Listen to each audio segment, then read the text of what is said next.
how to create a Grammarly account, watch this video till the end. To begin, launch the Grammarly app on your mobile device. On the welcome screen, click on Get Started to begin the setup process. Furthermore, agree to the terms and policies. Now click on Open Settings and search for Grammarly app and click on it. Furthermore, toggle the switch to on position and agree to the accessibility permission. Next, tap on Sign in when prompted. Then on the login page, select I don't have an account to move forward with creating a new one. Now you have multiple options.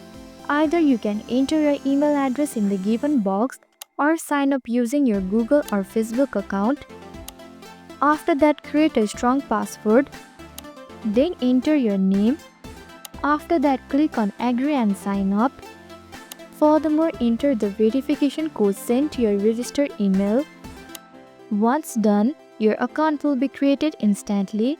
And there you go. I hope this video helped.